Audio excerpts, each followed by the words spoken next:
Now let us move on to magnetic effect of current, lesson 7. We'll be studying motion of charged particles in a uniform magnetic field B. Uniform means uh, its magnitude is constant and direction is constant. And we'll be dealing with charged particles like electron, proton, and alpha particle, right? Now, look, when a charged particle enters a magnetic field, it experiences a force given by F is equal to Q times V cross B. You have to remember this. This is found out experimentally, where Q is the charge, V is the velocity of the charged particle, B is the magnetic field, F is the force experienced by it. So velocity is a vector quantity, magnetic field is a vector quantity. The cross product of these two, the cross product of velocity and the magnetic field, is also a vector quantity. So the direction of this F is given by the direction of a V cross B, right? Now look at the diagram. Towards this is your x-axis. Suppose there is a magnetic field and uniform means direction is constant, the magnitude is constant. A charged particle is entering this magnetic field B from this direction with a velocity V. Suppose the velocity vector makes an angle theta with the magnetic field vector. Therefore, from parallelogram law of vector addition, so if this is your velocity vector, so and this angle is theta with the horizontal, therefore this is your V cos theta, this is your V sin theta. What is the meaning? If you don't consider this V, then you have to consider its two components, V cos theta and V sin theta. Let capital be the magnetic field, V is the velocity of the charged particle, theta angle between velocity vector V and the magnetic field vector V. Therefore, V cos theta, V sin theta, the two rectangular components of B, rectangular, V cos theta, V sin theta, rectangular components, means the angle between them is 90 degree. This is the expression we have to use for V cos theta, for V sin theta. If we are not considering V, then we have to consider its two components, that is V sin theta and V cos theta, and we will be using this expression for V sin theta and for V cos theta as well. So let us watch. Now, due to V cos theta, let us see what is the force due to V cos theta. Now, if you look at V is your velocity and V cos theta, the component of V in the direction of B, this is also a velocity. Now, V cos theta and B, magnetic field, they are in the same direction. So, angle between V cos theta and the magnetic field B is 0 degree. Angle between this velocity and this B is 0 degree. And angle between V sin theta and magnetic field B is 90 degree. So, let us consider them separately. Alright. So, due to V cos theta, the force is, using the expression F is equal to Q times V cross B. So for F, I write F1, Q, cross product of two vectors. We know cross product of two vectors, magnitude of this, and sine of the angle between them. Now we are considering only V cos theta. So V cos theta B, angle between V cos theta and B is 0. So sine 0 is 0, so the whole thing is 0. So due to V cos theta, which is in the direction of B, there is no force. Therefore, the acceleration is, let the acceleration is A, acceleration will be force by mass. Force is 0, 0 by m is 0. So due to V cos theta, there is no acceleration, means V cos theta does not increase. Therefore, V cos theta remains constant. Since this is constant, due to this, the momentum, we know mass into velocity. Let m is the mass of the charged particle, V cos theta is the horizontal velocity component. Therefore, this thing is constant. And the kinetic energy due to V cos theta, not V sin theta, due to V cos theta is half m square of V cos theta. that is square of v cos theta. This is also constant, half constant, m constant, because v cos theta is constant because there is no acceleration, because there is no force, so the kinetic energy is constant. Then what is changing due to v cos theta? What changes due to v cos theta? The answer is position. Means the charged particle is now, actually it is moving like this. This is equivalent to v cos theta and v sin theta. So due to this, it is advancing in the magnetic field. So its position is changing. Now, due to v sin theta, let us see the force. Now, look, the component of v, that is v sin theta, this one is making angle 90 degree, with the magnetic field vector b. So now we'll use this expression. Instead of v, we'll write v sin theta, and in the cross product we get a sin theta here, and for that theta we have to write 90 degree, because angle between v sin theta and b is equal to 90 degree. So due to v sin theta, angle between v sin theta and b, magnetic field, is 90 degree. Therefore, the force is, using this expression, F is equal to Q times V cross B. This you have to remember. This has been found experimentally. Let the force is F2. F2 is equal to Q. This is a cross product of two vectors. So this will be magnitude of this, and sine of the angle between this velocity and B. But here we are considering the velocity V sin theta. So magnitude of V sin theta is V sin theta, magnitude of B, angle between this and this is 90, so sin 90 is 1. So 1 multiplied by this becomes cube VV sin theta. So this is the force. Now is important. Let B is along positive x-axis and V sin theta is along positive y-axis. This is, now it is important. B is along positive x-axis, V sin theta is along positive y-axis. So what will be the direction? So what will be the direction of the force? So F2 is along negative z-axis, because if Q is positive, and F2 is along positive z-axis if Q is negative. Now look, your magnetic field is this way, that is your x-axis. Your V sin theta is to this side. This is important for this. So this is x-axis, this is your y-axis, and from this point the z-axis is perpendicularly upward like this. So the cross product of V sin theta and B, V sin theta into B is equal to so the cross product, 1 minute. So the direction of this F2 will be the direction of V sin theta cross B.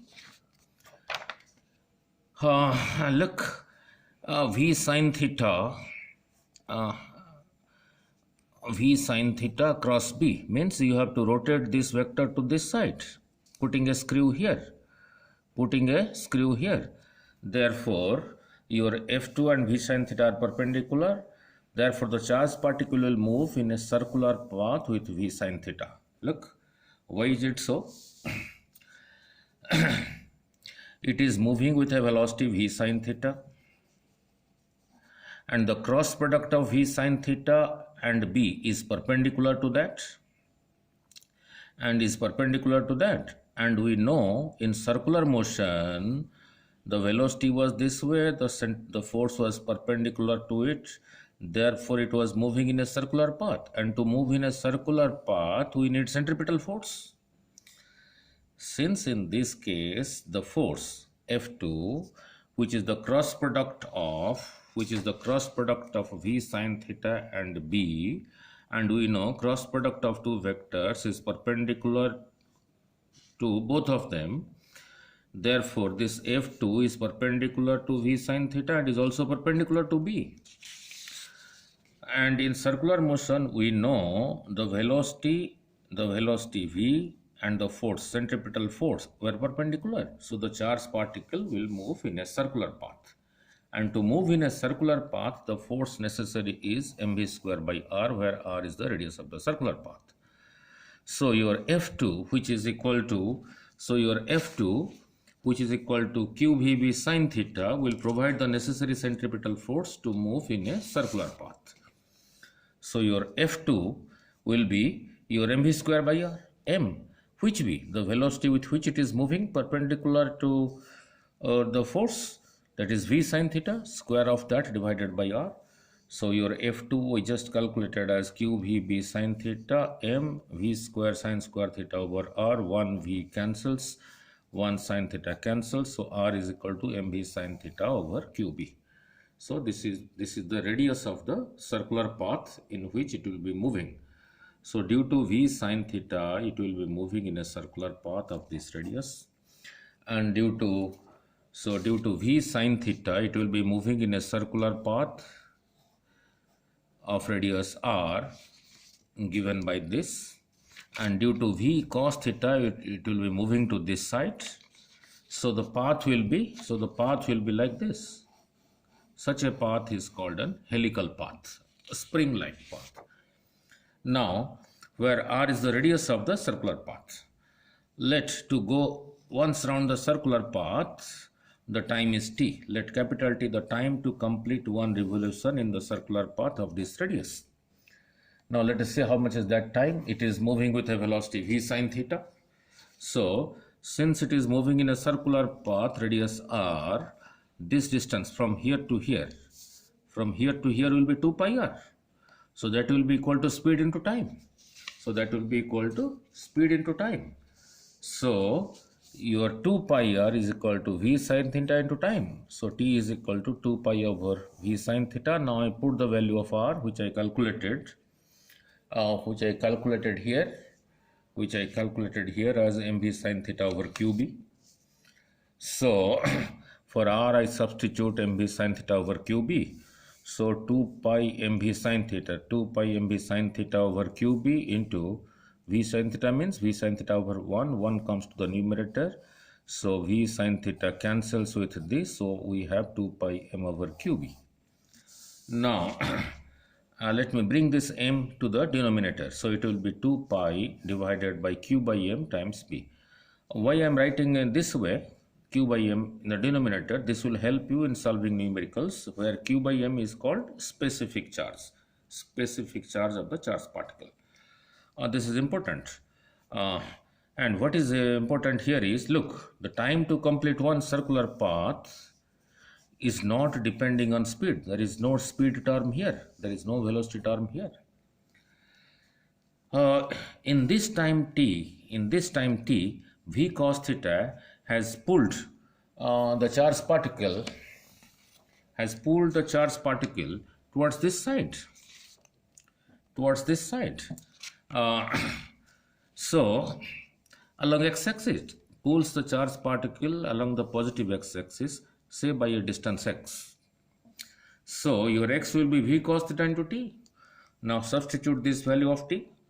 So the path is a helical path. Now what do you mean by this? The path is a helical path. Now look, I have explained it once more here. To this side was your magnetic field B, this side was velocity, this angle was theta, this is your v cos theta, this is your v sin theta. Due to this, it was moving in a circular path, and due to this, it was being pulled to this side. So the path becomes like this. Such a path is called a helical path. The time required to complete one circle is t. In the same time t, v cos theta pulls the charged particle towards this side by this distance x. That is same thing as this distance x. So this is called the pitch of the helical path. That is your x. That is 2 pi v cos theta over q by m into the magnetic field. Now where x is called the pitch of the helical path. Now let us suppose theta is equal to 90 degree. Let us suppose theta is equal to 90 degree. What do you mean by this? The magnetic field is this way. And the velocity is not like this. The velocity is like this. Means theta is equal to 90 degree. Means this velocity is perpendicular to the magnetic field. If theta is equal to 90 degree, then cos 90 is equal to 0, means there will be no cos component, there will be no horizontal component, and your vertical component, put 90 here, sin 91, means this becomes V and the horizontal component becomes 0. So if theta is equal to 90 degree, means the magnetic field is this way and the whole of the velocity is like this, means theta is equal to 90 degree, then the V cos theta is 0, means there is no horizontal component of the velocity. And your V sin theta, put theta is equal to 90 degree over your vertical, it is only, the velocity is only perpendicular to the magnetic field. Now use the expression. Now we know F is equal to Q times V cross B. Now this whole of V is perpendicular to the magnetic field. So magnitude of V, in the cross product we have a sine term. So sin 90 is equal to 1. So Q VV. So now as I explained you before, since this force due to cross product, we know the cross product of two vectors V cross B is this force, and cross product of two vectors is always perpendicular to either of them. So this force is perpendicular to velocity, and in circular motion we know the force is the centripetal force and is perpendicular to the velocity. Circular motion, therefore it moves in a circular path. Therefore this force Q VV, which is perpendicular to V, will provide the centripetal force, and the centripetal force is equal to mv square by r. So from this, r is equal to mv over qb. So that is equal to, I bring m to the denominator, so q by m times b, v over q by m times b. Now look at the radius. R is equal to v over q by m times b. Now in this case, let t is the time period to move in a circular path. To move in a circular path, let t is, means to come from here to here, let the time is t, the radius is r. So this distance from here to here is 2 pi r. So that 2 pi r will be equal to speed into time. So your t is equal to 2 pi r over v. Now substitute the value of r here. This r, that is same thing as this, I substitute here. So this becomes 2 pi m over qb. I now bring m to the denominator, so 2 pi over q by m times b. This is same as your equation 3, means when it was moving, what is the meaning here? When the charged particle was